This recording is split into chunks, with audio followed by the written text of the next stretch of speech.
नमस्कार दोस्तों, आप सभी का हमारे YouTube channel SSC coaching centre में स्वागत है। आज मैं आपके लिए गणित के बहुत इंपॉर्टेंट क्वेश्चन लाया हूं। चलिए स्टार्ट करते हैं। पहला सवाल, एक व्यापारी एक वस्तु के अंकित मूल्य पर 10% की छूट देता है। यदि वस्तु का विक्रय मूल्य 900 रुपये हो तो वस्तु का अंकित मूल्य ज्ञात करो।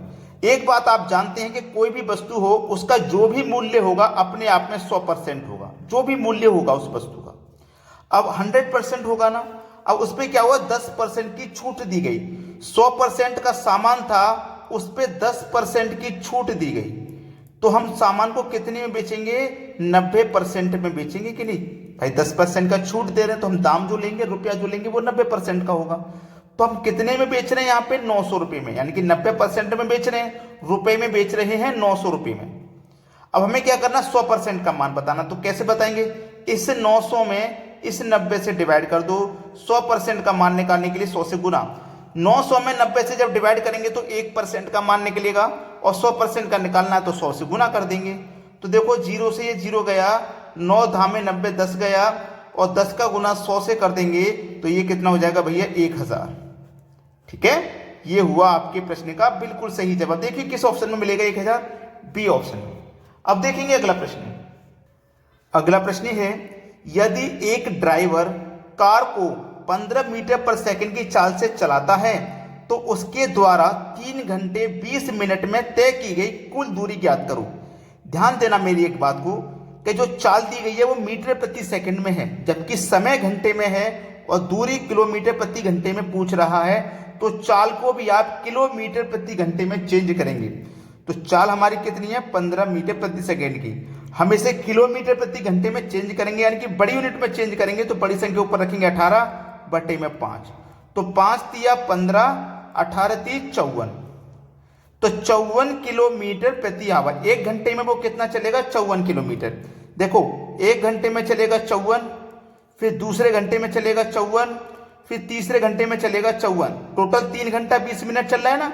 तो 3 घंटे में वो कितना चल गया? एक घंटे में 54, दूसरे घंटे में 54, तीसरे घंटे में 54। तो देखो 3 घंटे में कितना चल गया, पहले ये पता कर लो। 4 4 8 4 12 का 2, हासिल लगा 1, 5 5 10 5 15 और हासिल का 1 16। यानी कि 3 घंटे में वो 162 किलोमीटर चलेगा। फिर बचा 20 मिनट। देखो, ये 54 किलोमीटर एक घंटे में चल रहा है ना, एक घंटे में चल रहा है 54। तो एक घंटे को मैं 20-20 मिनट में डिवाइड करूंगा। 20 मिनट 20 मिनट और 20 मिनट, 20 और 20 40 और 20 60, मतलब एक घंटे में 54 चल रहा है। तो देखिएगा, एक आज 20 मिनट में कितना चलेगा? 18, दूसरे 20 मिनट में 18, तीसरे 20 मिनट में 18। तो 18 18 दूनी 36, 18 तीस 54। इस तरीके से पूरे एक घंटे में वो 54 चल रहा है।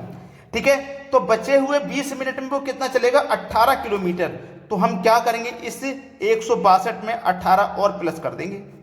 8 और 2 10 का 0, हासिल लगा 1, 6 और 1 7, हासिल का 1 8, और ये 1, यानी कि 180 किलोमीटर चलेगा। 3 घंटे 20 मिनट में 180 किलोमीटर चलेगा। पहला ऑप्शन सही जवाब। अब देखते हैं अगला प्रश्न। अगला प्रश्न है, विपरीत दिशाओं से आ रही 152.5 मीटर और 157.5 मीटर लंबी दो गाड़ियां 9.3 सेकंड में एक दूसरे को पार कर जाती हैं, तो दोनों गाड़ियों की संयोजित गति प्रति घंटा कितनी है? देखिएगा, ध्यान देना मेरी बात को, कि आपके पास जो रेलगाड़ी की जो लंबाइयां हैं वो मीटर में है, समय भी सेकंड में है। तो आंसर जो आता है वो मीटर प्रति सेकंड में, लेकिन ये किलोमीटर में आ रहा है। तो इस यूनिट को आप चेंज करोगे मीटर में, यानी कि बड़ी यूनिट में चेंज करोगे। किलोमीटर प्रति घंटे में पूछा है तो बड़ी यूनिट में चेंज करोगे। ठीक है, क्या पूछा है? कितनी घंटा कितनी है? पूछा गति। गति मतलब चाल। तो चाल बराबर फॉर्मूला होता है दूरी बटे समय, है ना, दूरी। तो दूरी कितनी है? एक दूरी तो ये है, दूसरी दूरी ये है, दोनों को जोड़ लो। 5 और 5 10 का 0, हासिल लगा 1, 7 और 2 9, हासिल का 1 10, हासिल लगा फिर से 1। ठीक है, 1 और 1 2, हासिल लगा 1 3, यानी कि 3 हो गया ना। ये सबको मैं फिर से जोड़ता हूं। 150 150 200 150 150 300, ये 300 और ये 2 और 2 4 7, 310 हो जाएगा। ये हो जाएगा 310। एक 0 को हटाना पड़ेगा, 310 हो जाएगा ये। ठीक है, दोनों दूरियों को जोड़ेंगे 310। चाल बराबर दूरी बट्टे समय। समय हमारे पास कितना? 9.3 सेकंड का, 9.3 सेकंड का। ठीक है, अब इसको हम क्या करेंगे? बड़ी यूनिट में चेंज करना है। तो बड़ी यूनिट में चेंज करना, तो 18/5 से हम गुना करेंगे। ठीक है, अब यहां से दशमलव हटाओ, दशमलव के बाद में एक संख्या है तो ऊपर एक जीरो बढ़ा दो, चाहे जीरो यहां बढ़ा दो चाहे यहां बढ़ा दो, एक ही बात है, कहीं भी बढ़ा सकते हैं। ठीक है, चलो कटाएंगे। अब हम सबसे पहले मैं कटाता हूं 5 से, इसको कटा देता हूं 180 को, 5 दिया 15, 3 बचेगा 30, 5 छिक्के 30, 36 बार में ये कट गया। ठीक है, 36 बार में कट गया ये। अब मैं इसको कटाऊंगा और इसको कटाऊंगा, किससे कटेगा, 31 एकम 31 और एक ही जीरो, और 31 से 93 कट जाएगा 3 बार में। ठीक है भाई, और 3 से ये 36 कट जाएगा 12 बार में। 12 का गुना 10 से करोगे तो ये 120 हो जाएगा। तो चाल कितनी निकल के आ गई, 120 किलोमीटर प्रति घंटा, यानी कि बी ऑप्शन है सही जवाब। अब देखते हैं अगला प्रश्न। अगला सवाल है, दो संख्याओं के वर्गों का योग 386 है, यदि एक संख्या 5 है तो दूसरी संख्या क्या होगी। भाई दो संख्याओं का वर्ग करना है जिनका योग 386 आ जाए।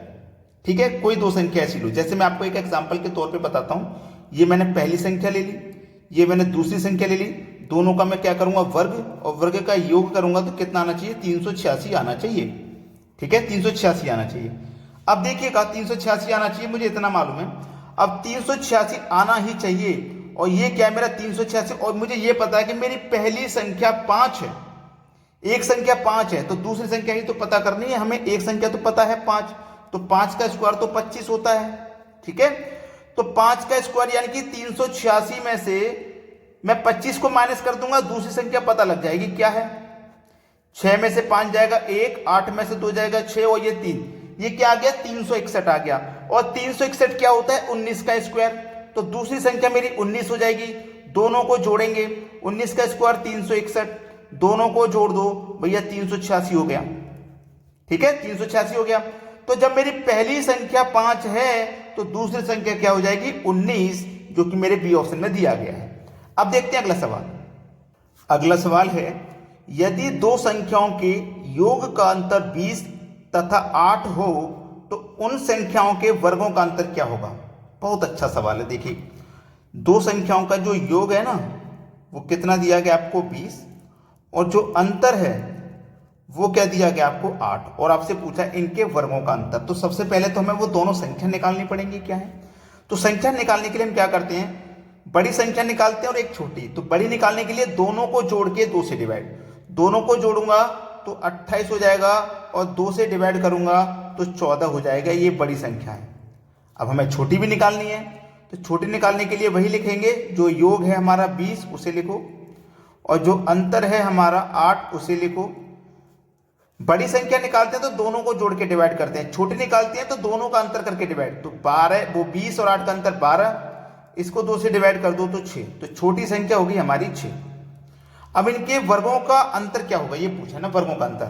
तो 14 का वर्ग करो, 14 का वर्ग होता है 196, 6 का वर्ग करो 36, दोनों का वर्ग कर लिया। अब दोनों का अंतर कर दो, कितना आ जाएगा दोनों का अंतर, 160 आ जाएगा। हो गया सवाल का आंसर 160, यानी कि डी ऑप्शन बिल्कुल सही है। अब देखते हैं अगला प्रश्न। अगला सवाल है, किसी वस्तु के विक्रय मूल्य में 3 रुपए की वृद्धि उस वस्तु पर होने वाली 7.5% की हानि को 7.5% लाभ में बदल देती है, तो वस्तु का क्रय मूल्य ज्ञात करो। बहुत अच्छा सवाल है। एक जगह हानि एक जगह लाभ, तो क्या करेंगे, दोनों को जोड़ लेंगे। तो रुपया कितना है भैया 3, 7.5 और 7.5 को जोड़ोगे तो 15, और 100% का मान बताना है तो 100 से गुना करना है। 3 पंजे 15, 5 से कटेगा 20 बार में, आंसर आ गया 20 रुपया। सवाल खत्म। मात्र 10 सेकंड का सवाल है ये। अगर आपने लाइक नहीं किया है वीडियो तो लाइक करें, और यदि शेयर नहीं किया है तो भैया सभी बच्चे शेयर कर दें, और कमेंट में हमें बताया करें कि आपको हमारे वीडियोस कैसे लगते हैं। ठीक है दोस्तों, धन्यवाद।